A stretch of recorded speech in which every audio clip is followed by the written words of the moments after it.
அன்பினர்களே, அரபு நாடுகளுக்கு எதிராக ஈரான் மிகப்பெரிய எச்சரிக்கை ஒன்றை விடுத்திருக்கின்றது. அதாவது அரபு நாடுகளை எச்சரிக்கும் ஈரான் என்ற தலைப்பில் செய்தி வெளிவந்த வண்ணம் இருக்கின்றது. நிதானம் என்றென்றும் நீடிக்காது என பாரசீக வளைகுடா அரபு நாடுகளுக்கு ஈரான் எச்சரிக்கை ஒன்றை விடுத்திருக்கின்றது.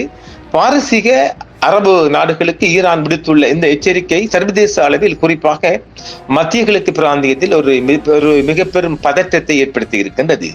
ஈரான் ஏன் இந்த எச்சரிக்கை விடுத்துள்ளது என்பதெல்லாம் என்று பார்த்தோம் என்றால், பாரசீக வளைகுடாவில் உள்ள சில அரபு நாடுகள், குறிப்பாக சவுதி அரேபியா, ஐக்கிய அரபு அமீரகம் போன்றவை தங்களின் வான்பரப்பையோ அல்லது ராணுவ முகாம்களையோ அமெரிக்கா மற்றும் இஸ்ரேல் படைகள் ஈரானுக்கு எதிராக பயன்படுத்த அனுமதிக்கலாம் என்ற சந்தேகம் ஈரானுக்கு ஏற்பட்டிருக்கின்றது. ஒரு புதிய யுத்தம் ஒன்று வந்தால் இவங்க அவங்களை ஏர் பேஸ கொடுக்கலாம் என்ற ஏர் டிஃபென்ஸ் ஏற்கனவே ஒரு பாதுகாப்புல இருந்தாலும் கூட, ஏற்கனவே அமீரகம் இஸ்ரேலுக்கு பேஸ் எல்லாம் கொடுத்திருக்காருல, அதுதான் எச்சரிக்கிறாங்க. தன் மீது தாக்குதல் நடத்தப்படும் பட்சத்தில் அதற்கு மறைமுகமாகவோ அல்லது நேரடியாகவோ உதவும் எந்த ஒரு அரபு நாடும் ஈரானின் இலக்காக மாறக்கூடும் என்பதை உணர்த்தவே இந்த நிதானம் எந்தென்றும் நீடிக்காது என்று கடுமையான வார்த்தையை ஈரான் பயன்படுத்தியுள்ளது.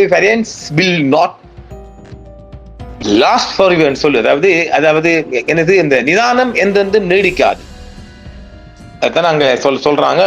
ஹார்முஸ் ஜலசந்தி மீதான கட்டுப்பாடு கண்டால் உலகளாவிய கச்சா எண்ணெய் போக்குவரத்தில் மிக முக்கிய பங்கு வகிக்கும்.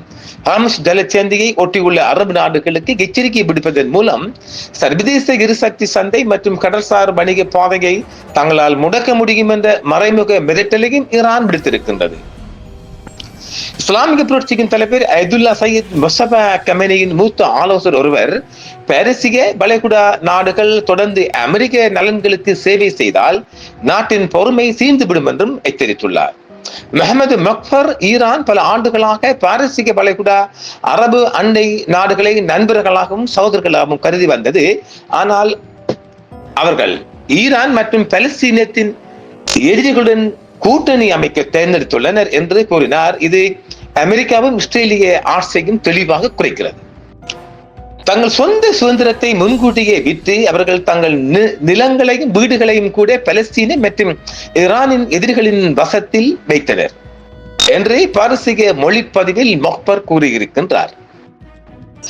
பிப்ரவரி பிற்பகுதிக்கு தொடங்கி ஏப்ரல் தொடக்கத்தில் போர் நிறுத்தத்தின் ஒரு பகுதியாக நிறுத்தப்பட்ட அமெரிக்க இஸ்ரேலிய ஆக்கிரமிப்புக்கு பதிலடியாக பாரசீக வளைகுடா நாடுகளில் உள்ள அமெரிக்க ராணுவ தளங்கள் மீது ஈரான் தாக்குதல்களை நடத்தியது.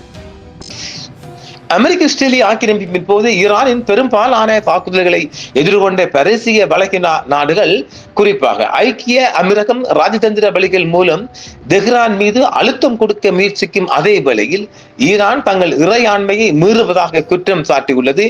இது பாரசீக வளைகுடாவில் பெரும் தாக்கத்தை ஏற்படுத்தும் என்றும் ஈரான் தெரிவித்துள்ளது.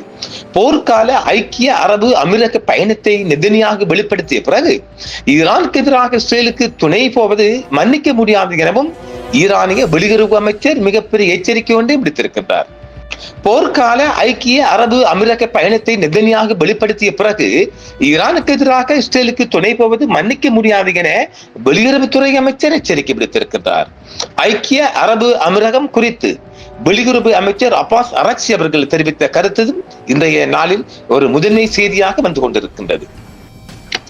சமீபத்திய அமெரிக்க இஸ்ரேலிய ஆக்கிரமிப்பின் போது ஈரான் நிதானத்தை கடைபிடித்து ஐக்கிய அரபு அமீரகம் போன்ற நாடுகளில் உள்ள பல இலக்குகளை தனது பதிலடி தாக்குதலில் இருந்து விட்டுவிட்டது என்றும் மக்பர் தனது பதிவில் தெரிவித்திருக்கின்றார். இருப்பினும் அந்த நாடுகள் அமெரிக்க மத்திய கட்டளை மையத்திற்கு சென்றகம், அமெரிக்காவின் சென்றகம் தளங்களை தொடர்ந்து செயல்பட்டால் தெஹ்ரானின் பொறுமை முடிவுக்கு வரக்கூடும் என்றும் அவர் எச்சரித்திருக்கின்றார்.